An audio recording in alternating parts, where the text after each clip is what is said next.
Mails मारे जाएंगे और बचेंगी तो सिर्फ महिलाएं, जो कि अब इस बिना मेल्स वाली दुनिया को अपने हिसाब से बदल रही हैं। मगर उन्हें पता नहीं था कि एक आखिरी मेल अभी भी जिंदा बचा है। अब इसके आगे क्या होगा? क्या दुनिया भर की महिलाएं उसी के पीछे भागेंगी? ऐसे ही यूनिक कॉन्सेप्ट पर बनी इस नई साईफाई सीरीज को चलिए शुरू करते हैं। कहानी की शुरुआत एक मिस्टीरियस बीमारी से होती है, जिसने अचानक से ही पूरी दुनिया में फैलते हुए लोगों को मारना शुरू कर दिया।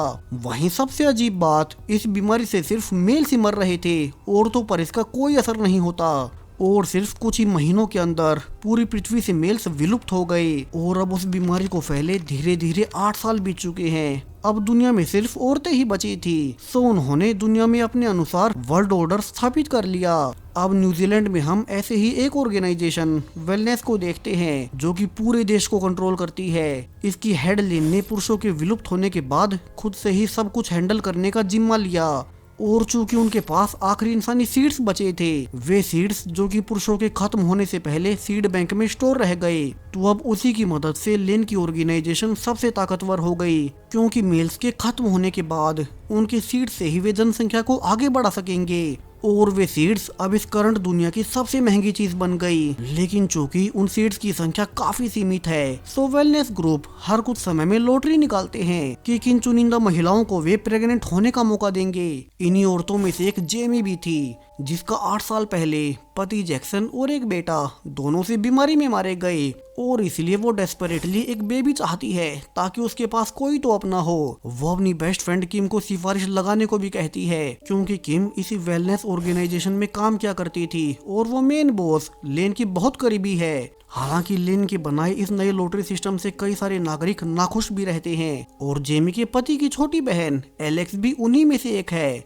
आज जब लेन स्टेज से स्पीच दे ही रही थी कि एलेक्स उस पर इंक फेंककर अपना विरोध जताती है। हालांकि इसके बाद एक पुलिस ऑफिसर कॉन्स्टेंस द्वारा उसे गिरफ्तार कर लिया गया था, लेकिन अब पुलिस ऑफिस में आने के बाद रिवील होता है कि एलेक्स तो असल में ऑफिसर कॉन्स्टेंस के साथ पहले से रिलेशनशिप में थी। वैसे भी अब दुनिया में कोई मेल तो बचा ही नहीं था, तो वे क्या ही करें। कॉन्स्टेंस उसे समझाती भी है कि उसे लेन का विरोध नहीं करना चाहिए, क्योंकि अभी तो दुनिया की सबसे बड़ी पावर यानी कि मेल सीड बैंक उसी के पास है, और उसी के दम पर वो सब कुछ कंट्रोल करती है। यहाँ अब इस मौजूदा समय में अगर कोई गलती करता है तो सजा के रूप में उसे नशे की गोली ब्लिस इंजेक्ट कर दी जाती है, जिससे कि वो कुछ दिन नशे में रहे। और जब ऑफिसर कॉन्स्टेंस को किसी के आने का एहसास होता है, तो वो जल्दी से एलेक्स में ब्लिस को इंजेक्ट कर देती है। वहीं दूसरी ओर आज जेमी का नाम भी लॉटरी में निकल आया था, और वो इससे बहुत खुश होती है। अब कुछ देर बाद जब जेमी किम को अपना एनिमल फार्म दिखाई रही थी कि ऑफिसर कॉन्स्टेंस एलेक्स को घर छोड़ने आती है, क्योंकि वो ब्लिस के इफेक्ट से सजा के रूप में कई दिन नशे में रहेगी। अब अगले दिन जब जेमी अपना नाम निकलने के बाद सीड्स इंजेक्ट करवाने डॉक्टर्स के पास गई थी कि उसे वहां पर एक विव नाम की औरत मिलती है, जो कि रिवील करती है कि लॉटरी में नाम आने के बाद भी वो प्रेगनेंसी की दूसरी स्टेज तक नहीं पहुंच पाई, और उसे इसका बहुत दुख है। जेमी खुद भी नर्वस थी कि उसे कोई दिक्कत ना हो। हालांकि अगर लड़का पैदा होता है तो वो वैसे भी सरवाइव नहीं कर पाएगा, और ये भी एक रिस्क ही था कि उसे लड़की ही पैदा हो। तो वहीं दूसरी ओर जब किम आज भी ऑफिस में अपना काम कर ही रही थी, तो वो गलती से लेन की बातें सुन लेती है। वेलनेस ग्रुप की हेड लेन अपनी एक डॉक्टर से अकेले में बात कर रही थी कि कभी कोई उनका राज नहीं जान पाएगा, जो खजाना उनके पास है, और वे हमेशा दुनिया पर अपना कंट्रोल बनाए रहेंगे। हालांकि किम को देख वो डॉक्टर को बाहर भेज उसे धमकाने लगती है कि वो आगे से उनकी पर्सनल बातें ना सुने, वरना उसके लिए अच्छा नहीं होगा। वहीं 5 दिन पूरा होने के बाद एलेक्स भी नॉर्मल हो चुकी थी, और वो बाहर अपने दोस्तों से मिलने निकल जाती है। वहीं जब शाम को जेमी और किम घर वापस आती है तो देखती हैं कि यहाँ तो एलेक्स थी ही नहीं, और कहीं एलेक्स फिर से कोई गलती ना कर दे। सो दोनों जल्दी से गाड़ी लेकर उसे ढूंढने निकल जाती हैं, जिस बीच जल्दबाजी में उनकी गाड़ी से कोई टकरा गया था। दोनों डरते हुए बाहर निकलती है कि कहीं एलेक्स ना हो, लेकिन तभी एलेक्स तो उनके पीछे से आती है, और तीनों अब उसे देखने जाते हैं, जिससे उनकी गाड़ी की टक्कर हुई। और अपने सामने जो वे देख पा रहे थे, उन्हें अपनी आंखों पर यकीन नहीं होता।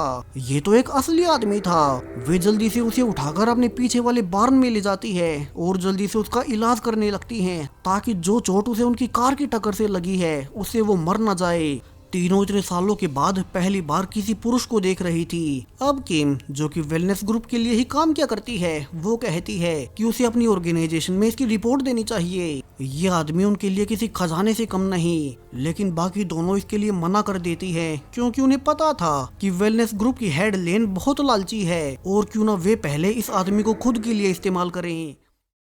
तो उन्हें इस आदमी को यहीं घर के पीछे छिपाए रखना होगा और ये ध्यान देना होगा कि किसी को भी इसके बारे में पता ना चले। अब सुबह होने पर उनके सामने एक और मुसीबत आ गई थी। जेमी का चूंकि लॉटरी में नाम निकला था तो वेलनेस ग्रुप से कुछ ऑफिसर्स जेमी का घर बेबी के लिए सेफ है या नहीं ये इंस्पेक्शन करने आए थे। तो अब जेमी और किम उन्हें संभालेंगे, जबकि पीछे एलेक्स अकेली बार्न में रहकर ध्यान देगी कि कोई ऑफिसर उस आदमी को न देख सके। अब दोनों ऑफिसर्स के सारे सवालों के जवाब देने लगती है और बीच में जब पीछे से कोई आवाज भी आती तो वे बहाना बना देती कि ये आवाज उनके पालतू जानवर कर रहे हैं। दूसरी ओर वो आदमी अब तक होश में आ चुका था और वो जल्दी से उठकर बाहर भागने लगता है। सो एलेक्स जल्दी से उसे रोकने भागती है, हालांकि वो उसके बस के बाहर था और वो किसी और को दिखाई ना दे जाए। सो एलेक्स को उसे फिर से सिर पर मारकर बेहोश करना पड़ता है और जब तक वो ऑफिसर आवाजों को सुन बार्न में आती, एलेक्स नाटक करती है कि वे आवाजें उसी की थी। वो ऑफिसर फाइनली बिना उस आदमी को नोटिस किए चली ही गई। अब कुछ देर बाद उस आदमी को फिर से होश आता है, जहां एलेक्स ने उसे कुर्सी से बांध रखा था ताकि वो भागने की कोशिश ना करे। वो पूछती है कि वो है कौन और सारे मेल्स तो मारे गए थे तो वो जिंदा कैसे बच पाया। अब वो आदमी खुद का नाम बॉबी बताता है और गुस्से में कहता है कि उसे यहाँ से बाहर निकलना होगा वरना उसकी जान को खतरा है। लेकिन एलेक्स कहती है कि वो उसके सारे सवालों के जवाब के बिना कहीं नहीं जा सकता। दूसरी ओर जेमी जब डॉक्टर के ऑफिस में जाती है तो उसे एक बुरी खबर मिलती है कि वो भी प्रेगनेंसी की दूसरी स्टेज तक नहीं पहुँच पाई। जेमी रोते हुए अपनी बेस्ट फ्रेंड किम को भी कहती है कि वो उसकी सिफारिश लगाए और किम वादा करती है कि वो कुछ न कुछ जरूर से करेगी। वो अब लेन के पास जाकर रिक्वेस्ट करती है कि जेमी की रिपोर्ट को वो फिर से देखे क्योंकि वो एक परफेक्ट कैंडिडेट है और उसकी रिपोर्ट्स में जरूर से कोई मिक्सअप हुआ होगा। अब कुछ देर इंस्पेक्शन के बाद लेन किम को कहती है कि जेमी कभी मां नहीं बन पाएगी, उसका नाम कभी लॉटरी में आना ही नहीं चाहिए था। वहीं दूसरी ओर जेमी को डॉक्टर से पता चलता है कि उसका तो सब कुछ नॉर्मल है और शायद से आगे से कोई नहीं चाहता कि वो माँ बने। यानी कि चूंकि पहले एलेक्स ने लेन से बदतमीजी की थी तो उसी का बदला लेने के लिए उसने ये सब किया होगा। वहीं घर पर अब तक बॉबी एलेक्स से बात करने को तैयार हो जाता है और वो रिवील करता है कि इस समय में सिर्फ वो नहीं बल्कि उसके अलावा कुछ और थोड़े बहुत मेल्स बचे हुए हैं जो कि 8 साल पहले फैली उस बीमारी से इम्यून रह गए थे। लेकिन फिर बहुत सी औरतें उन्हें अपने लिए पकड़ने लगी और वे उन्हें सिर्फ बच्चा पैदा करने की मशीन बनाने लगी। तो उस जैसे बचे हुए थोड़े बहुत लोगों को छिपकर रहना पड़ रहा है। उस जैसे मेल्स अब किसी खजाने के जैसे हैं जिनका शिकार किया जा रहा है। वहीं जेमी जो कि परेशान थी कि वो बच्चा पैदा नहीं कर पाएगी, उसे एलेक्स सब बताती है कि बॉबी अब उनसे बात करने को तैयार है और जेमी उम्मीदों से उसके पास जाकर उसका सीड मांगने लगती है ताकि वो फिर से बच्चा पैदा करने की ट्राई कर सके। लेकिन उसके रोने के बावजूद बॉबी इसके लिए तैयार न था। जेमी काफी दुखी होकर बाहर आती है और उसे एक और उम्मीद देने के लिए इस बार खुद किम अंदर जाकर बॉबी को ब्लैकमेल कर एक कप में उसका सीड ले ही आती है। जेमी बहुत खुश थी और वो जल्दी से फिर से उसे इंजेक्ट कर लेती है। वहीं अब तक एक हंटर ने कैमरा फुटेज से बॉबी को ट्रेस कर लिया था और वो उसी के लिए निकल पड़ती है। वही अब सुबह होने पर किम एक और बार सीड मांगने जाती है। क्या पता पहले बैच में जेमी प्रेगनेंसी कंसीव न कर पाए, लेकिन अब बॉबी गुस्से में कहता है कि अगर वे उसे ये सब चाहते हैं तो उन्हें उसे बेटर ट्रीटमेंट देनी होगी। और अब आराम से नहाने के बाद किम उसे कुछ कपड़े भी दे देती है। हालांकि अब दुनिया में मेल्स तो थे ही नहीं तो बॉबी को लड़कियों के ही कपड़े पहनने होंगे और बॉबी उसे दूसरी बार भी सीड दे देता है। वहीं एलेक्स तो पहली बार किसी मेल को देख रही थी तो वो बॉबी को अच्छा खाना देकर उसे दोस्ती करने लगती है। हालांकि बॉबी चालाकी से रस्सियां खोलकर वहां से भागने की भी कोशिश करता है, मगर एक्सीडेंट से उसके पैर की चोट काफी गंभीर थी और जब वो आगे चल नहीं पाता तो उसे ना चाहते हुए भी वापिस आना पड़ता है। अब बॉबी एलेक्स को बता ही देता है कि एक आदमी ने उसे एक सीक्रेट जगह पर आने को कहा था जहाँ की उनका सेफ बंकर है और बॉबी के साथ उसका एक और दोस्त भी था, मगर उसे भी पकड़ लिया गया और अब बॉबी के पास सिर्फ एक सिम कार्ड है जिसमें उस जगह की लोकेशन बताई जाएगी जहाँ की बॉबी को छिपने जाना है। अब एलेक्स बॉबी की उस सेफ लोकेशन तक जाने में मदद करने को मान जाती है। तो वहीं जेमी को याद आता है कि उसने तो दोबारा से सीड इंजेक्ट कर लिया, मगर उसे डॉक्टर के पास वही विव नाम की औरत याद आती है जिसकी प्रेगनेंसी दूसरी स्टेज में टर्मिनेट हो गई थी। सो क्यों ना वो उसकी भी मदद करे। और उसकी मदद करने के लिए जेमी सीड का कुछ हिस्सा विव के घर के बाहर छोड़ आती है और नोट पर अननोन डोनेशन लिखाती है ताकि किसी को पता न चले कि ये उसका काम है। अब अगली सुबह एलेक्स अपनी माँ का पुराना फोन बॉबी के पास ले जाकर उसमें वो सिम कार्ड डाल देती है, लेकिन यहाँ तो सिर्फ एक राइज नाम का मैसेज ही आया था और वे समझ नहीं पाते कि वो लोकेशन कहाँ मिलेगी। वहीं ऑफिस में किम नोटिस करती है कि जो सीड जेमी ने विव के घर के बाहर छोड़ा था वो इतना ज्यादा कीमती होने के बावजूद विव उठाकर लेन के पास ले आई और फिर लेन ने उसे ही गुनहगार समझा क्योंकि बाहर तो कहीं सीड था ही नहीं और बाहर कोई मेल जरूर से है। किम जल्दी से जेमी को फोन कर सब बताती है कि लेन को पता लग गया कि बाहर कोई मेल घूम रहा है और जब वो घर आती है तो यहाँ भी वेलनेस के ऑफिसर्स तलाशी लेने आ चुके थे। तीनों बॉबी को अपने साथ पीछे छुपाने लगते हैं। यहाँ किम डांटती भी है कि जेमी को ऐसे सीड विव के घर के बाहर नहीं छोड़ने चाहिए थे और अब लेन हर और सर्च करवा रही है। वहीं अब तक बॉबी की सिम पर एक अननोन नंबर से कॉल आता है और उसे फाइनली उस सेफ जगह की लोकेशन मिल ही चुकी थी जहाँ पर जाकर बॉबी सेफ हो जाएगा। अब बॉबी को तो वो लोकेशन मिली ही, साथ में ही उस हंटर को भी मिल गई जो कि उनके नंबर को टैप कर रही थी और वो भी बाकी चारों की तरह उसी लोकेशन की ओर निकल पड़ती है।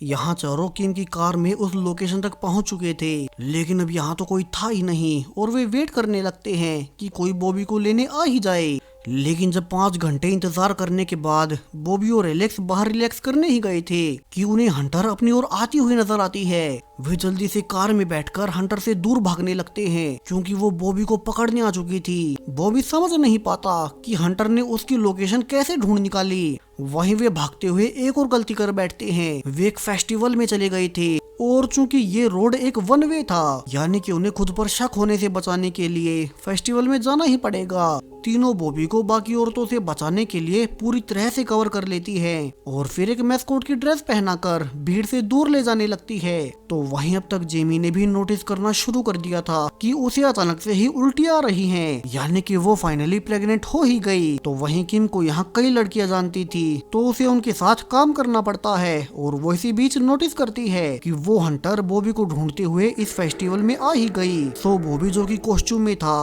वो जल्दी से मिरर हाउस में छिप जाता है और उसे बचाने पीछे पीछे तीनों भी वहीं चली गई थी। लेकिन अब मिरर हाउस में आने के बाद तो सब खुद ही खो गई क्योंकि वे शीशे होने के कारण रास्ता भटक जाती है। जबकि जेमी तो बहुत खुश थी कि वो बॉबी की वजह से फिर से प्रेग्नेंट हो गई और अब वो माँ बन ही जाएगी। लेकिन किम और बाकी सब इकट्ठा होकर नोटिस करते हैं कि उस हंटर ने बॉबी को पकड़कर बेहोश कर ही दिया और वो उसे उठाकर अपने साथ ले जाती है। अब तीनों को जल्दी से बॉबी को बचाना था, सो वे किसी तरह से पेंट से मारकर पहले मिरर हाउस से निकलती हैं और भागकर देखती हैं कि वो हंटर बॉबी को अपनी गाड़ी में डालकर उनसे दूर भाग रही थी। जेमी सबसे पहले भागकर उस हंटर की गाड़ी में छिप जाती है, जबकि पीछे से एलेक्स और किम उन्हें अपनी गाड़ी से फॉलो कर रही थी। जेमी हंटर की गाड़ी में छिप किसी काम की चीज को ढूंढने लगती है जिसके इस्तेमाल से वो हंटर पर वार कर बॉबी को छुड़ा सके और उसे कुछ बेहोशी वाले इंजेक्शंस मिल ही जाते हैं। अब कुछ देर बाद हंटर एक खाली ऑयल स्टेशन पर गाड़ी रोक बॉबी को अपने साथ अंदर ले जाने लगती है। सो जेमी अब एक शेवल उठाकर बॉबी को बचाने जाती है। वो काफी ज्यादा डर रही थी और इसी बीच वो काफी सारे बेहोशी वाले इंजेक्शंस हंटर की ओर फेंकती है, जिनमें से एक फॉर्चुनेटली सही जाकर लगा था और हंटर बेहोश हो जाती है। जेमी बॉबी को हंटर की गाड़ी में डाल उसे वापिस से ले जाने लगती है और उसे रिवील भी करती है कि उसी की वजह से वो प्रेग्नेंट हो गई, जिसके लिए वो इतने सालों से परेशान थी। अब चारों एक नदी के पास जाकर इकट्ठा हो जाते हैं। वे हैरान थे कि हंटर बॉबी को बेहोश कर कहीं लेकर जा रही थी, यानी कि वे बॉबी को जिंदा पकड़ना चाहते हैं। तो वे अब बॉबी को लेकर उसी सेफ लोकेशन पर जाने लगते हैं जहां बॉबी को आने के लिए कहा गया था। हालांकि किम ने कुछ ऐसा कर दिया जो वो सबसे छुपा रही थी। थोड़ा आगे जाते ही उन्हें वेलनेस ग्रुप के गार्ड्स आकर पकड़ लेती हैं और सभी ये जानकर हैरान रह जाते हैं कि किम ने उनसे धोखा कर लेन के हाथों बॉबी समेत उन सभी को पकड़वा दिया। वहीं लेन इस जानकारी के बदले में किम को एक फैंसी कमरा देती है। ये उसकी मदद का इनाम था जो उसने उन्हें एक मेल तक पहुंचाया, जिससे कि वे अपने मन मुताबिक सीड्स लेती रहेंगी। वहीं एलेक्स और जेमी को एक पुराने कमरे में बंद कर दिया गया था क्योंकि वो एक मेल की जानकारी दिए बिना उन्हें लेकर भाग रही थी। एलेक्स बता देती है कि जेमी भी प्रेग्नेंट है, लेकिन लेन को तो इससे कोई फर्क नहीं पड़ता और वो कहती है कि अब से उन्हें जेल में ही बंद रहना पड़ेगा। अब कुछ देर बाद जब ऑफिसर कॉन्स्टेंस उन्हें लेने आती है तो वो काफी दुखी थी, क्योंकि उसने बहुत बार एलेक्स को समझाया भी था कि वो लेन के खिलाफ न जाए, उस जितना पावरफुल अभी कोई नहीं है। लेकिन एलेक्स के अनुसार वो कभी गलत का साथ नहीं देगी। जबकि नीचे तो आज बॉबी की मिलने की पार्टी चल रही थी। यहाँ किम भी आती है जो कि फैंसी ड्रेस में थी। हालांकि उसे काफी बुरा लग रहा था कि उसे अपने ही दोस्तों को धोखा देना पड़ा, और सामने बॉबी जिसे कि बांधा गया था वो किम को देख उसे गालियां देने लगता है जो उसने अपने ही दोस्तों को धोखा दिया। अब लेन आती है और वो कहती है कि क्यों ना वे बॉबी से पहला सीड हासिल करें, और इसके लिए उन्हें बॉबी को एक्साइट करना होगा। लेकिन अब बॉबी के इसके लिए तैयार न होने पर वे उसके साथ जबरदस्ती करने लगती हैं। पीछे से ऑफिसर कॉन्स्टेंस सब कुछ देख रही थी कि बॉबी के साथ कितना गलत हो रहा है, और लेन अब किम को ऑर्डर देती है कि वो बॉबी को मनाए। लेकिन अब तक किम को भी गुस्सा आ चुका था और वो लेन पर चिल्ला पड़ती है कि वो कितनी बेकार लीडर है, जिसके बाद अब लेन के कहने पर किम को भी अरेस्ट कर लिया जाता है, जहाँ की डॉक्टर्स को ऑर्डर दिया गया था कि वे जेमी, एलेक्स और किम तीनों में परमानेंटली ब्लिस को इंजेक्ट कर दें, जिससे कि वे पूरी उम्र भर नशे में रहेंगी, उन्हें कुछ भी पता नहीं चलेगा। और अब ये जान ऑफिसर कॉन्स्टेंस को बुरा लगने लगता है। वो डॉक्टर को आखिरी वक्त पर रोक उन्हें बहाना बनाकर और दवा लाने को कहती है, और जैसे ही डॉक्टर्स मुड़े ही थे कि कॉन्स्टेंस उन्हें जल्दी से बेहोश कर एलेक्स और जेमी को छुड़ा देती है। वहीं कॉन्स्टेंस खुद को बेहोश करने को कहती है, जिससे कि वो ऐसा दिखा सके कि तीनों ही ऑफिसर्स और डॉक्टर्स को बेहोश कर यहाँ से भाग गई होंगी। यहाँ एलेक्स खुश थी कि कॉन्स्टेंस ने उनका साथ दिया और वे तीनों बाहर निकल ही आती हैं। यहाँ किम लगातार उनसे माफी मांगे जा रही थी क्योंकि उसके धोखे की वजह से उनके साथ ये सब हुआ। लेकिन एलेक्स और जेमी उसे इतनी जल्दी माफ कैसे करती, वे तो फिर भी निकल गई, मगर बॉबी तो बेचारा अभी भी लेन के कब्जे में था। तो अब वे बॉबी को छुड़ाने के लिए एक साथ काम करने का फैसला करती हैं। वे पहले कई तरह के वेपन्स को साथ लेकर जब लेन बॉबी को अपनी गाड़ी से लेकर जा ही रही थी तो सामने गाय के होने से उसे गाड़ी रोकनी पड़ती है, और इसी का फायदा उठा किम पहले लेन को बेहोश करती है और अंदर एलेक्स बॉबी को छुड़ाने लगती है। हालांकि बॉबी अभी तक भी किम पर गुस्सा था, तो वहीं अब तक लेन भी उड़ चुकी थी और वो बॉबी पर गन पॉइंट कर देती है। तीनों बॉबी को बचाने के लिए उसके सामने आ गई थी, और मौके का फायदा उठा किम लेन के हाथ पर काट उसकी गन गिरा देती है और जल्दी से उसे फिर से बेहोश कर देती है। हालांकि बॉबी अब उनके पीछे से भाग अकेले ही सेफ लोकेशन तक जाने लगता है। अब शुरू में उस बिल्डिंग के सारे दरवाजे बंद थे, मगर बॉबी के फेस को डिटेक्ट कर एक दरवाजा खुल जाता है और वो भी फाइनली अंदर आ ही गया था। उसके पीछे पीछे तीनों लड़कियां भी आ जाती हैं और उन्हें देख अब तक हंटर भी आ चुकी थी। तीनों फिर से कहती हैं कि हंटर बॉबी को जान से न मारे, और यहाँ हंटर हैरानी में कहती है कि वो तो बॉबी की शुरू से ही मदद करना चाह रही थी। और यहाँ से कहानी का सबसे बड़ा ट्विस्ट आता है। हंटर कहती है कि वो तो दुनिया के बचे हुए आखिरी मेल्स को बचाने का काम करती है। वो आगे कहती है कि मेल्स को झूठा मैसेज दिया जाता है कि ये जगह एक सेफ बंकर है, मगर ये एक ट्रैप होता है उन्हें पकड़ने के लिए, इसलिए तो वो शुरू से ही बॉबी को यहाँ आने से रोक रही थी, मगर उन्होंने उसे कुछ भी समझाने का मौका नहीं दिया। वहीं अब तक हर तरफ से बेहोशी वाली गैस छोड़ दी गई थी। सो हंटर बॉबी और बाकी सबको वेंटिलेशन वेंट में घुसाकर बाहर निकाल देती है, लेकिन इसी बीच वो खुद वहीं फंस गई थी। अब वे हंटर के लिए दुखी तो थे, मगर उन्हें अभी भी जल्द से जल्द यहाँ से बाहर निकलना था। सो वे वेंट को तोड़ अब नीचे गिर जाते हैं, और यहाँ जो वे सामने देख पा रहे थे उनकी आंखें फटी की फटी रह जाती हैं। यहाँ तो और भी मेल्स थे जिन्हें की कुर्सी से बांधकर उनके सीड्स निकाले जाते थे, यानी कि और भी मेल्स अभी भी जिंदा हैं जिनके बारे में किसी को नहीं पता। अब सामने से जेन अपने डॉक्टर के साथ आती है और रिवील करती है कि ये असल में उसी का बेस है। उन्हें क्या लगा मेल्स के सीड बैंक 8 साल बाद तक भी कैसे चल रहे हैं। वो असल में बचे हुए मेल्स को यहाँ बांध देती और उनके सीड्स की मदद से सब कंट्रोल करती। जो बॉबी को मैसेज मिला था सेफ लोकेशन का, वो सब कुछ एक ट्रैप था ताकि बचे हुए मेल्स अपने आप ही उनके जाल में फंस जाएं, और इस तरह से बाहर की दुनिया को ये पता भी नहीं चलेगा कि कुछ मेल्स उस बीमारी से इम्यून रह गए थे और वे अभी तक जिंदा है। जेमी, एलेक्स और किम को इससे बड़ा झटका लगना तो अभी बाकी ही था जब उनके सामने एक और आदमी आता है, और ये कोई और नहीं बल्कि जेमी का पति जैक्सन था। वो जैक्सन जिसे कि जेमी पिछले 8 साल पहले मरा हुआ समझ रही थी, और बॉबी उसे देख रिवील करता है कि यही जैक्सन सभी मेल्स को यहाँ बुला रहा था, यानी कि जैक्सन लेन से मिला हुआ है। वे दोनों ही इन मेल्स की सीड का इस्तेमाल कर सब कुछ कंट्रोल करते हैं। अब लेन के कहने पर बॉबी को भी पकड़कर बाकी मेल्स के साथ बांध दिया जाता है, जबकि जेमी, एलेक्स और किम तीनों को तो कुछ भी समझ नहीं आता कि ये सब हो क्या रहा है। उनके सामने इतना बड़ा राज खुल रहा था। अब जेमी के पति जैक्सन ने ये सब क्यों किया? वो पिछले 8 साल से छुपकर लेन का साथ क्यों दे रहा था? और इससे आगे क्या होगा? इस सीरीज का सीजन 2 जल्द ही आने वाला है, सो चैनल को सब्सक्राइब करें इस सीरीज की आने वाली और भी जबरदस्त कहानी